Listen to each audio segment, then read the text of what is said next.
What's going on? Welcome to the Fantasy Finest Podcast. I'm your host, William Spencer. And if you've been listening to the podcast, you've heard us on doing our audio tape, we are now switching over to video podcasting. We will be doing video podcasting for the 2024 NFL season.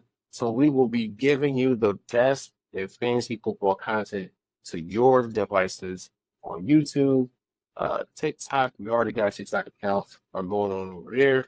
So I'm just happy to be able to bring you video content now.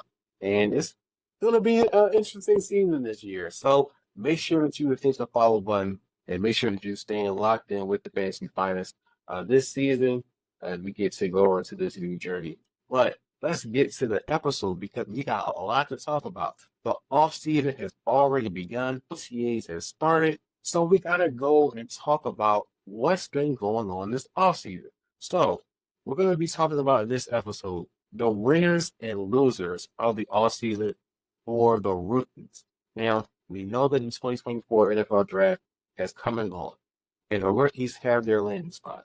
But we got to talk about, or at least I got to give my opinion on what rookies stand out as winners based on their draft position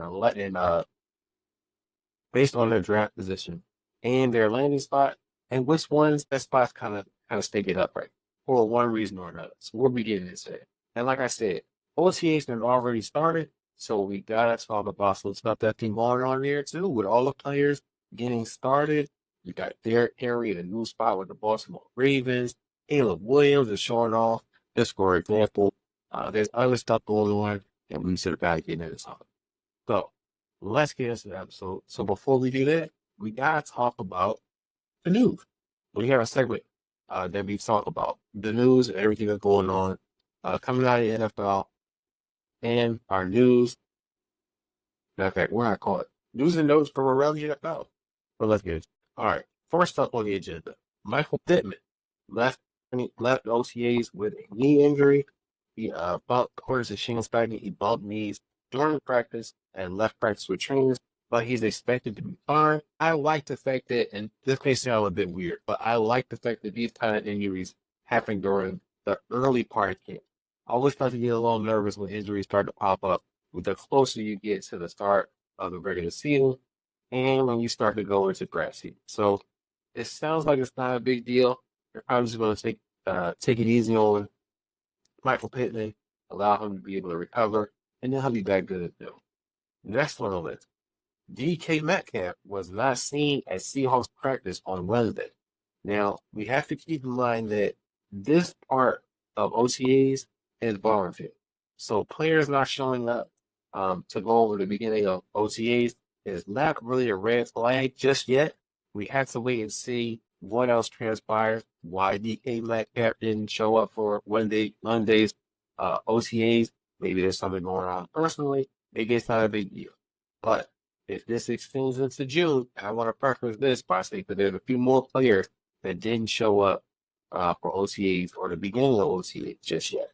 So let's preface that by saying that OTAs at this point is just voluntary. So players don't have to show up if they don't want to because it's voluntary. Let's keep that in mind. There's been reports about CeeDee Lamb, Cowboys wide receiver, not being at OTAs. Michael Parsons was reportedly not going to OTAs, and then he showed up. So it's just a little touch and go right now. It's just like, oh man, are they going to come? You know what's going on. But let's pump our brakes and wait for more to develop. And let's see what happens when we start getting into June when mandatory OTAs come up and players have to show up. Moving right along, Keith Brown is reportedly building nice chemistry with quarterback Patrick Mahomes and Xavier Worthy, a rookie out of the 2024 NFL draft, lead round selection by the Chiefs, left practice with a hamstring. Now, according to Andy Reid, the new number one wide receiver, at least to me, Marquise Brown, is having or is gelling really well with Patrick Mahomes. The wide receiver position was something that the Chiefs needed to address in the offseason, adding more speed and more weapons, and he did just that this offseason by adding Marquise Brown on a one-year deal. drafting Xavier Worthy, and it seems like it's coming in clutch because of all the stuff that's been going on with Rashee Rice. I'm gonna have to save that for another video. It says Marquise Brown is one of the few wide receivers on the Chiefs or Chiefs players not getting into trouble right now. It's a good thing. As far as Xavier Worthy, like I said earlier, like with Michael Pittman, it's good that these injuries are getting coming in early and getting out of the way. But this is just a small, deemed as a minor hamstring injury. So Xavier Worthy isn't in danger of missing extended time. As a matter of fact, Patrick Mahomes told reporters that Worthy could probably came back to practice if he wanted to. But Mahomes did speak glowingly about Xavier Worthy and his progress on OTAs, and that's a good thing because it could be Marquise Brown and Xavier Worthy to start the season because we haven't seen any indication of the NFL coming down with a potential suspension for Rashee Rice and Rashee off-season activity so far. So we're gonna have to wait and see what the NFL does with Rashee Rice. There's reports earlier this offseason that Rashee Rice could be suspended for an extended period of time. Some have speculated that he could miss half the season. So we just have to wait and see how that domino falls. But right now, Marquise Brown and Xavier Worthy are getting on the same page with Patrick Mahomes, and that's always a good thing. Eagles wide receiver Devontae Smith was not seen at Wednesday's OTAs. Again, still voluntary. No need to panic just yet. He got a new deal. I believe it's 3 years and $75 million. So it's not about money. Maybe it's just something that happened in his personal life. He did reportedly just buy a new home, but maybe he's just putting the finishing touches on that. And finally, Falcons running back Bijan Robinson is dealing with an ankle injury. He's expected to be ready for minicamp in June, according to head coach Raheem Morris. Robinson could be ready to practice later on in June. He's expected to be limited during the rest of OTAs. Not a reason to rush your star player back from injury. I know it's only his second year, but you don't want to wear out your studs this early into the offseason. Gotta wait. Let him recover, and he'll be back to it. But that's it for the news section. Now let's get into the main part. Winners and losers. Now, let me just say that I could probably make this episode about an hour and a half long because of all the moves that were made during the draft. But I'm only going to highlight a few players that I'm really keeping a close eye on. And I don't want to make it too long because I want you to enjoy the video. But for the winners, I'm going to start with them. Here are a few players, rookies that I'm really going to keep an eye on during OTA, and players that I really like coming out of the draft. So I'll give you my first two: Marvin Harrison for the Arizona Cardinals and Brian Thomas Jr. from the Jacksonville Jaguars. Now, starting off with Marvin Harrison. Marvin Harrison landed in one of the best spots that a wide receiver could land in with the Arizona Cardinals and Kyler Murray. Kyler Murray's coming back from torn ACL injury. He suffered last year. He missed the first half of the season.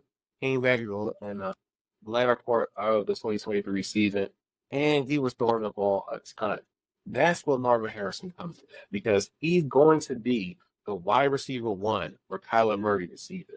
And what comes with that is a lot of targets and a lot of opportunity. So Marvin Harrison steps into the wide receiver one role. They don't have DeAndre Hopkins anymore. He's over in Tennessee. Marquise Brown is with the Chiefs. He left during free agency. So the wide receiver room is going to be taking shape this offseason. They did sign Zay Jones in free agency after he was released from the Jacksonville Jaguars, and I'll feed into that with Brian Thomas. Marvin Harrison Jr. should be the number one wide receiver, especially considering where they took him for overall in the NFL draft. So he's going to be your guy. And that opportunity, plus where he's being valued at this offseason, he's going to be one of the top picks come fantasy season. Excuse me, especially in redraft leagues where he's going to go, I dare say, in the first 2 rounds. He may be the only rookie man taken in the first 2 rounds in redraft leagues in 2024. The opportunity for him to be able to develop not only as a fantasy stud, but to get his rookie year off on a super incline, as it were, he's going to be, I think he's going to be fantastic this year. It's just so much work that he can get in that offense. He's going to be a red zone threat. He's the biggest body they have. Zay Jones will complement him nice as the wide receiver too. Michael Wilson, wide receiver, the rookie wide receiver from last year, coming into his second year, will probably be moved to the slot. Their wide receiver room is taking shape and it looks nice. But Marvin Harrison is going to be a star. I like this later spot. Brian Thomas Jr. is another wide receiver who I didn't think was being talked about enough. But when you consider he was taken in the first round by the Jacksonville Jaguars, they've revamped their wide receiver core. They let Calvin Ridley walk through a free agency. They added Gabriel Davis through a free agency. They still have Christian Kirk, but his work has been declining over the last few seasons when he wasn't the number one option. He's a little on the smaller side, so that's why they went and added size with Gabriel Davis and Brian Thomas. And Brian Thomas is good. He's as advertised. I couldn't say that. I wouldn't get that out there, but Brian Thomas is legit. Matter of fact, based on their landing spot post draft, he's my number 2 wide receiver coming out of the draft based on his landing spot because the Jacksonville Jaguars are one of the biggest teams when it comes to pass attempts. Finished in the top 10 last season, despite Trevor Lawrence being banged up at point during the year. But the fact that they're going to be throwing the ball under Doug Peterson bodes well for Brian Thomas. And dare I say, Thomas is going to be the wide receiver 1 for the Jacksonville Jaguars. With all due respect to Gabriel Davis, I love me some Gabriel Davis. But he hasn't really been a wide receiver 1 in his last stop with the Buffalo Bills. He was playing second field to Stephon Diggs. Now he's going to be great and helping the growth of Brian Thomas Jr. And Thomas has what it takes to be a wide receiver 1. And he'll have the opportunity because of how much the Jacksonville Jaguars love to throw the ball. So that's a plus. I like Brian Thomas there. I think that's one of the better landing spots the wide receiver could have landed with in the draft. So Brian Thomas, he's up there in my winner circle. And of course, we already talked about Xavier Worthy during our news segment. But I really believe that Worthy has an opportunity to get off to a good spot too. Now, we know Andy Reid doesn't utilize rookie wide receivers as much as some other places do, but I think they're in a unique situation where they don't have the bodies or the depth to be able to not use Xavier Worthy. They passed some other guys last season, like Sky Moore. You had Rashee Rice in his rookie season. He had to be used. But before, we haven't really seen a wide receiver come in and be given the number 1, the top spot. You have Marquise Brown coming in. That kind of takes the attention off of Xavier Worthy. And I think I like that for him to be able to come into his rookie year and to be able to develop in such a potent passing offense that sports the best quarterback in the league at Patrick Mahomes. So Xavier Worthy has an opportunity, especially if Rashee Rice misses extended time this season. Like I said, we don't know if he's going to be suspended from the league or we don't know how long he's going to be suspended from the league. Once we get that information, we can have a stronger place to determine what Xavier Worthy's ADP is going to be during the draft, what his fantasy value is, his true fantasy value is going to be for the 2024 season. Because should Rashee Rice be suspended for, let's say, 6 to 8 games, Xavier Worthy has an opportunity to take over as a wide receiver too. I'm not confident in guys like Sky Moore or Justin Ross who have not gotten enough time or have not gotten enough opportunity to be able to showcase what they can do or be used in the offense with Patrick Mahomes. You have Travis Kelce, who's going to be the dominant piece at the tight end position. But you do bring in Marquise Brown and Xavier Worthy, who are both speed characters, but with speed, wide receivers that can stretch the defense. And that's something that the Chiefs offense needed more consistently last season. They did have good separation out of their wide receiver, but they just couldn't stress the defense enough to put enough pressure on them. And I think with Xavier Worthy being able to come in and take over some of the reps that would normally be going to guys like Rashid Rice, really has more fantasy upside to be able to come in and be productive with, like I said, one of the best quarterbacks in the league. One guy, now, here's another one of my favorites. I'm going to just say it now. Rome Odunze. He's with the Chicago Bears. We know the Bears have been making a lot of moves this offseason, especially on the offensive side of the ball. They added Keenan Allen. They still have DJ Moore. They added DeAndre Swift. They had Rashawn Johnson, sleeper alert. You're first. Sleeper alert for Rashawn Johnson this season. I may have been a season early. If you listen to the podcast, I was big on Rashawn Johnson last year. It didn't work out as much as I like it to, but hopefully he gets a shot because it looks like the Bears are going to try to run a tandem attack between Swift and Rashawn Johnson. Sorry, Khalil Herbert, truthers, it's not looking good for your boy out there with DeAndre Swift now in the hole. He's going to be the running back one in that system. Rashawn Johnson is going to be the thunder to his lightning. That leaves Khalil Herbert out as the running back 3 on the depth chart, maybe. Not a good look for him. He might need to find a new home this 2024 season. Cowboys, that's another running back that you could trade for or pick up when they cut him, if they cut him. But I'm just saying, that's a side note. But back to Rome Odunze. Now, what I like about Odunze is his draft value. He was picked in the top 10 of the 2024 draft. Now, because the Bears have Keenan Allen and they have DJ Moore there, what I've seen is that people don't believe that Rome Odunze is going to have a significant role because of the two veterans. And I can't really fault that logic. It makes sense. But when you consider the fact that they drafted Caleb Williams as their new quarterback, and they drafted him a young weapon inside the top 10, to me that says that they're not going to go away from Rome Odunze. You don't spend a top 10 pick on a wide receiver just to not use them, or use them sparingly because you have better wide receivers already on the team. If you look at Keenan Allen specifically, he's on a 1-year deal. He's going to be 34 this year, I believe. He's getting up there. DJ Moore is no spring chicken either. I believe he turns 30 this year. So you have 2 older wide receivers coming in a newly built offense with Caleb Williams as a rookie quarterback, and you're gonna have these old guys dominate targets. Now we all know that Keenan Allen is a target black hole. Justin Herbert threw targets to him all the time. But I think in this new system, when you have a rookie quarterback, you want to be able to build him up with a young wide receiver so that they can gel and grow together. And that's what I'm looking for in Rome Odunze. I think in dynasty formats, I'm looking to grab in the dynasty formats. So if you're in my fantasy league and you're watching this video, let's cat out the bag. That's the way it is, man.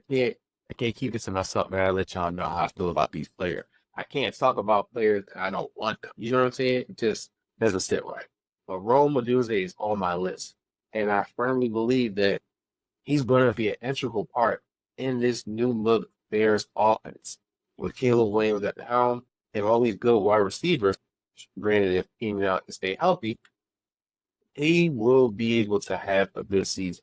Now, is it going to be something like Marvin Harrison?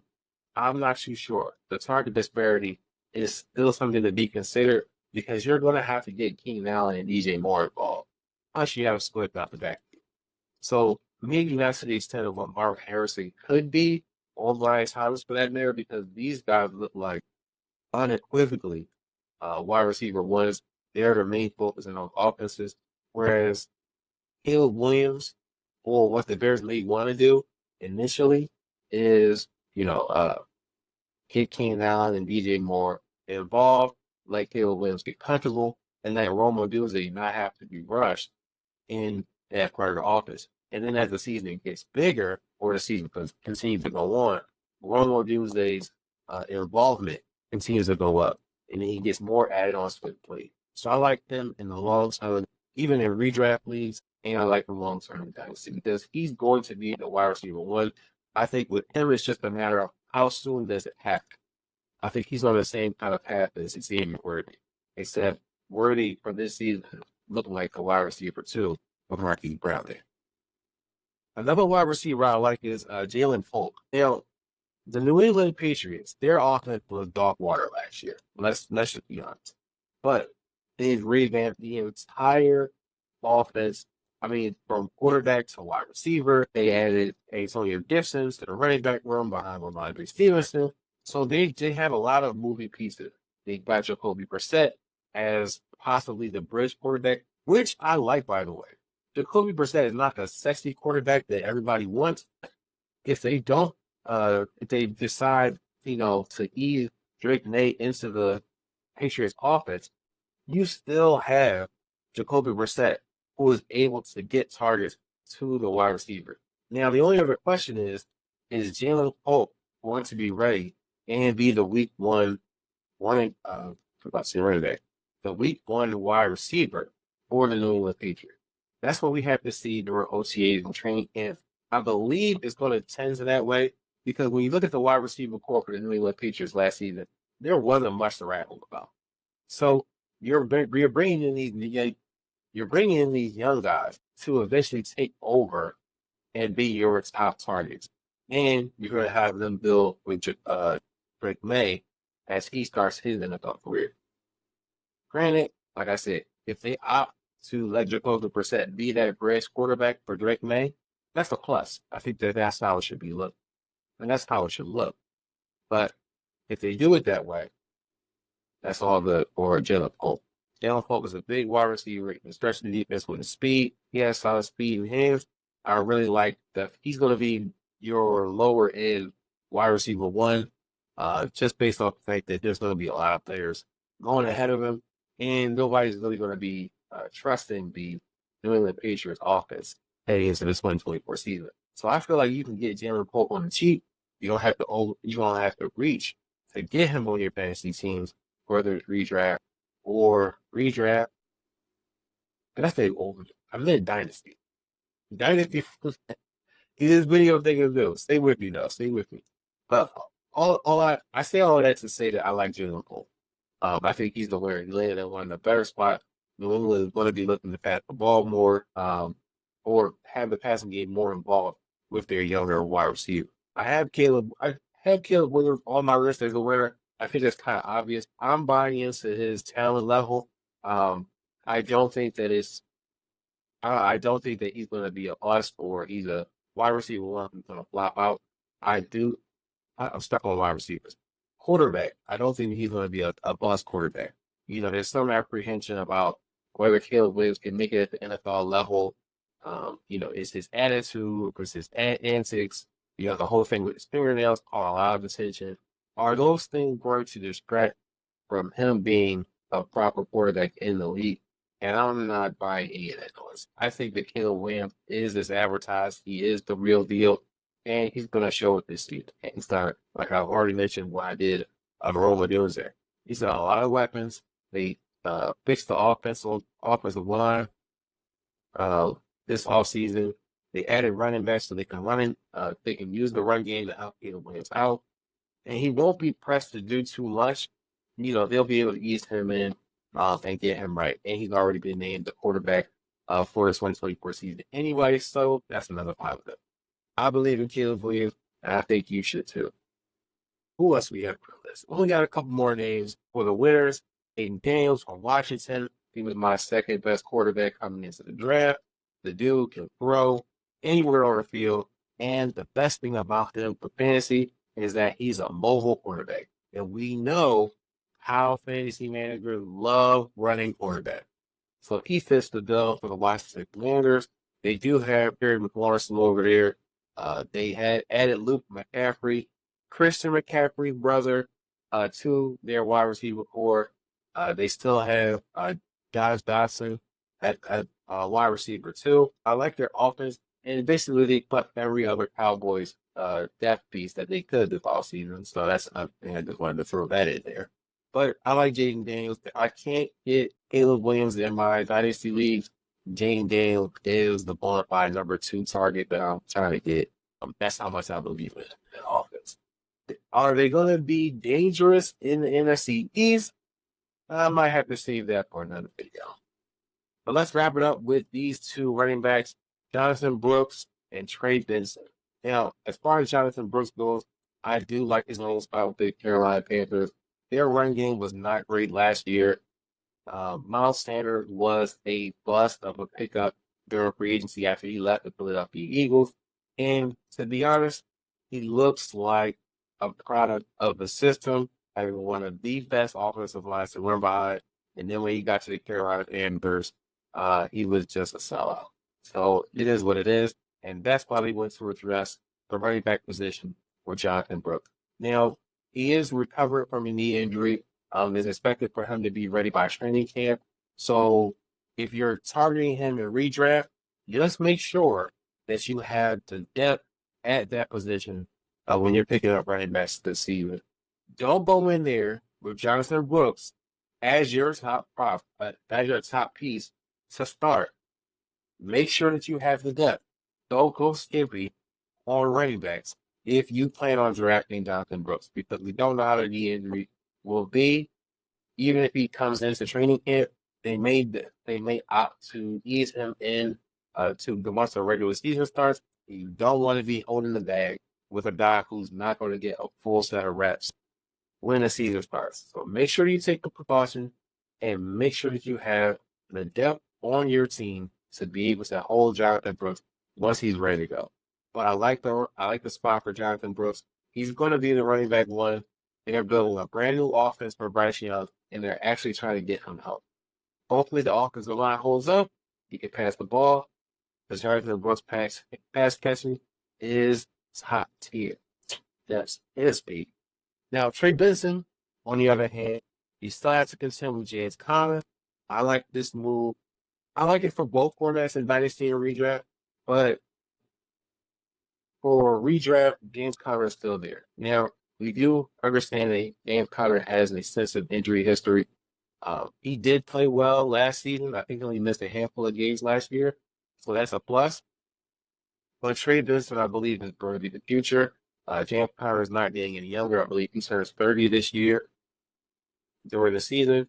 Not only is he turning 30, but he's a free agent after the season. So it looks like Trey Benson will be the heir apparent and take over once James Conner hits free agency. So that's something you want to keep in mind when you're targeting running backs during the draft this season, especially in dynasty formats. He should be on your list to be able to grab for the future, especially, like I said, in dynasty formats.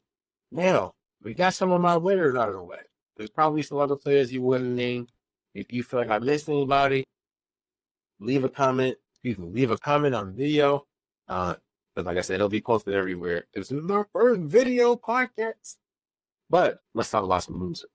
Now, these are my opinions, and I feel that you have the ability to disagree with my opinions. I'm totally fine with that. So, let me just start by saying that. That's my disclaimer. So, for my first loser, Rob Bowers. And before you say it, let me, one more disclaimer, one and two. And Malik Neighbors. Those are my first two losers. And it's not based on their talent. Let me say it again. It's not based on their talent. For me, it's their landing spot. Now, Rob Bowers was the top tight end coming into the draft. Like I said, it's not about his talent. It's about his landing spot. The Raiders don't have a quarterback that I feel can bring out the most in Rob Bowers.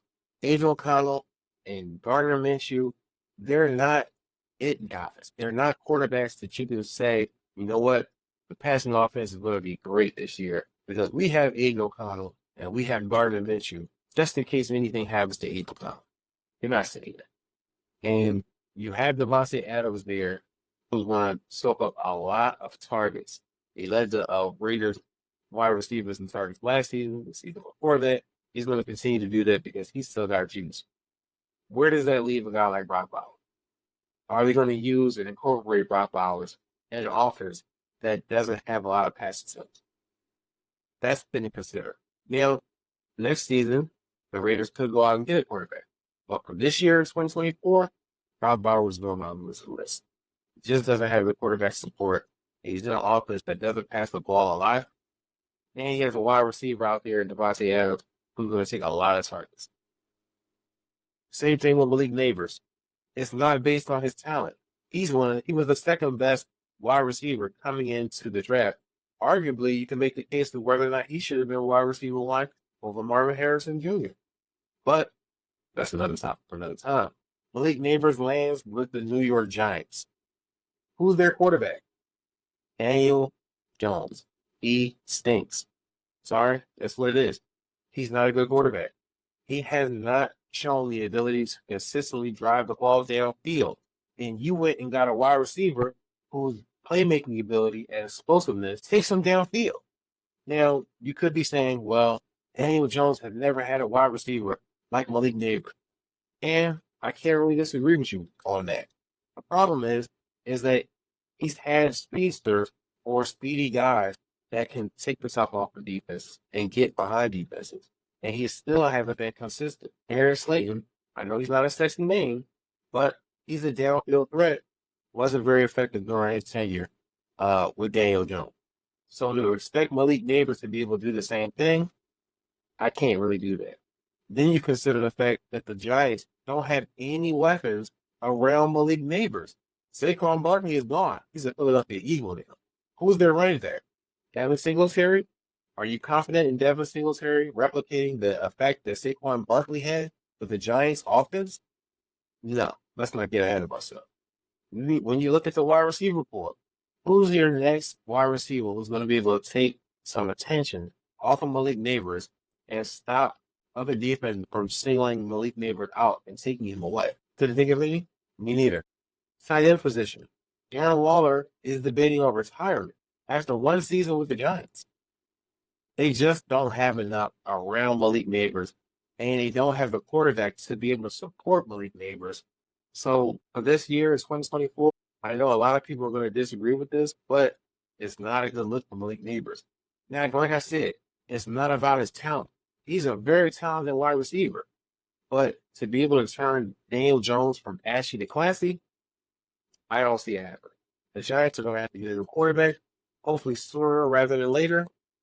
But Malik Neighbors' fantasy upside is going to be hindered by Daniel Jones and the Giants' offense. Not to mention, you're going to have to reach to get Malik Neighbors. I believe he's going in the top three, or the top three rounds.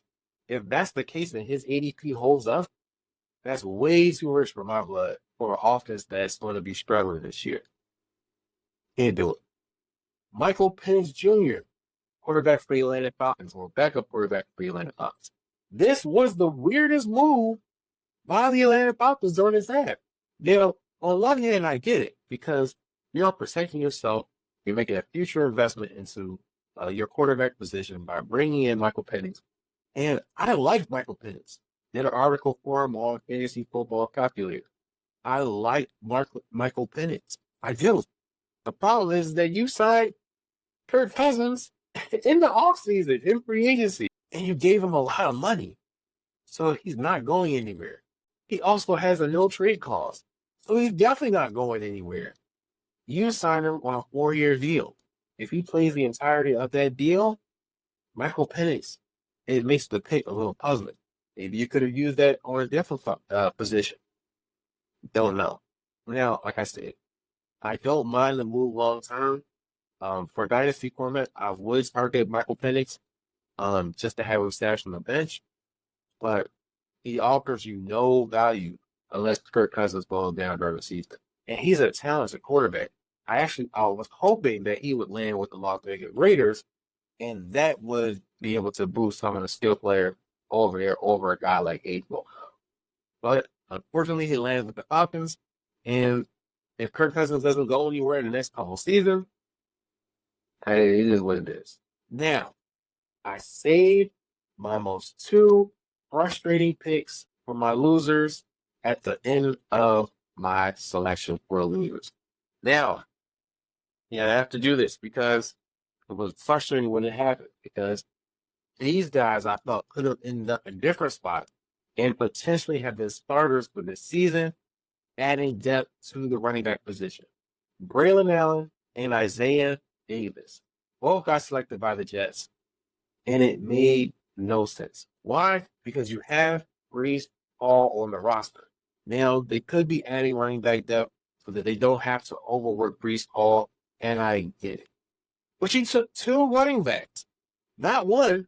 You went and got greedy and took two, and you already had Izzy. I'm not going to try to pronounce his last name, because I always butcher it. But you already had a running back on your roster last year, and you went and took Braylon Allen and Isaiah Davis in the same draft, and you put them behind Brees Hall. Talk about frustrating. And I was hoping Braylon Allen would fall to my Cowboys, and it did not happen. And the thing about it is, I'll add one more, especially for Braylon Allen. He's um, he's a big man, 6'1", 200 something pounds.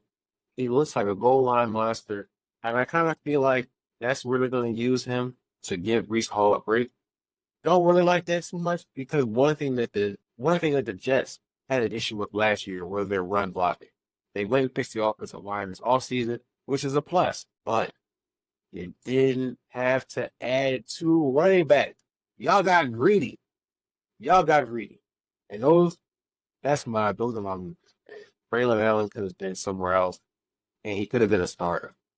But he got picked up by the Jets. The rest is history.